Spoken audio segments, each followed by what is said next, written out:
What's good? We back, Motor City Sports Talk. It's your boy CJ Goodfella, and was just thinking on my mind earlier, like which running back is gonna be the odd running back out or the odd running backs out in Detroit Lions backfield. We already know it's a lot of running backs we have on the roster, including the fullback Nick Baldwin. I can't remember that guy's name. Sorry. It was drafted in the 7th round. You know, out of the other running backs, you know which one is gonna stay. And I appreciate you guys for listening. Please subscribe and share. Tell a friend. Hit the bell icon when you exactly want to know when I upload a video. Appreciate it. And I'm going to be working on the Twitter and Instagram page very, very soon. Just very, very tired. It's very, very hot. So if you hear my fan AC in the back, it's hot. I live in a bungalow, so master bedroom upstairs for all the Detroiters that know about that. But yeah, I believe that I'm just gonna say this. I believe Theo Reddick is gonna make the team as a third round pass catching back. Obviously, Kerryon Johnson is gonna make the team and make the rotation, and obviously LeGarrette Blount they just gave money to gonna make it. So those are 3 running backs. I believe they keep a fullback on the roster and they keep one more running back, you know, on an active roster. You know, which one would I keep? That's tough. For me, it probably come down between Washington, Abdullah, and Green. I say Dwayne Washington because of the potential we got. You know, Washington and Abdullah, the reason they are able to edge out Zach Zenner, in my opinion, is because the return ability they have and punt and kick return. Abdullah also has untapped potential, many believe, and most people believe Dwayne Washington has some untapped potential. And then when you break it down to Zach Zenner and Tion Green, obviously Tion Green is a better power back than Zach Zenner at this point. He's more powerful, he's bigger, he's stronger, he's more durable. So it was a shocker when they signed, you know, Zach Zenner to a minimum deal. I don't think he's going to make it out of camp, to be honest. You know, I don't.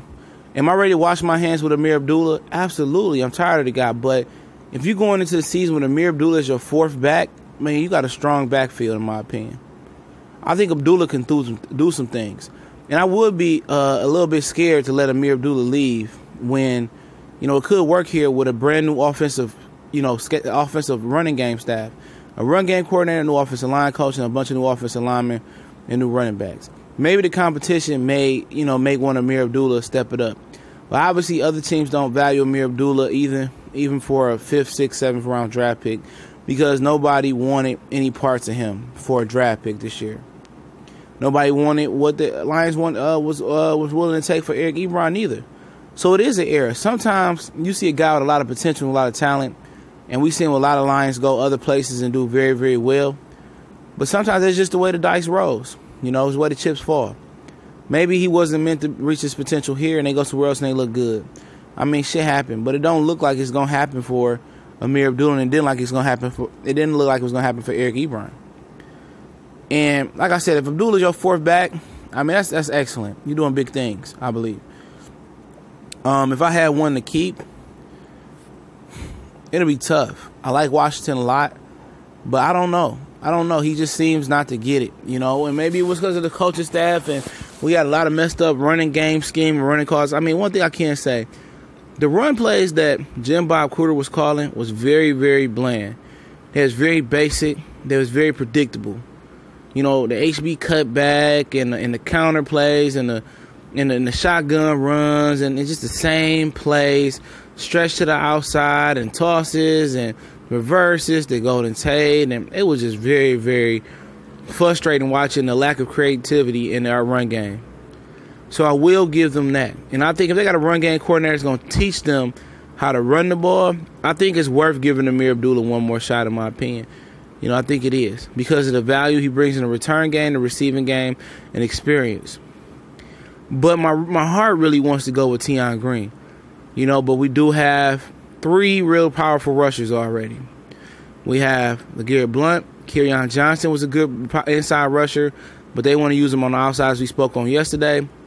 And, you got Theo Reddick as the catching back. Not saying Blount and Kerryon Johnson can't do it, but you got 2 pretty much powerful backs in Johnson and LeGarrette Blount. Johnson might be more balanced in power, but like I said, Kerryon Johnson had a lot of yards after contact, after being touched. However you want to look at it, as his slender limb body, he's a powerful back. Theo Reddick is a good pass catching back. He ain't quick, he ain't powerful.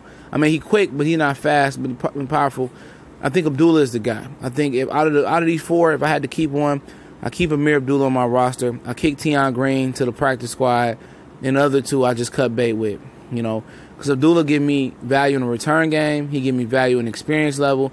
He gives me a value at catching the ball out the backfield and running it a little bit. And with a new offensive line coach and offensive scheme, and new blocking game and new run calls coming, Amir Abdullah might just fuck around and be the best running back that that we have. It might be very, very slim to bleak, but with a new offensive coaching staff and at the price he's making, why not keep the little guy around? So that's what I would do. I know a lot of fans may be against it, and I'm next to just as much as the next guy, I don't like Amir Abdullah. But I think in a situation with him being a fourth back, you keep Tion Green in the practice squad. I mean, if somebody get injured, Amir Abdullah got experience stepping right on in. And who knows, with these new blocking schemes, this new offensive line, these new running plays they're gonna be calling, shit, I'm telling you, he might excel. He might be the absolute truth. So that was what I would do. But let me know what you guys would do. I'm gonna get to working on the Instagram, Twitter page really, really soon. And I'll let you guys know, and those links will be in the description. For now on, when we do videos, so we can break news and have discussions on Twitter and Instagram.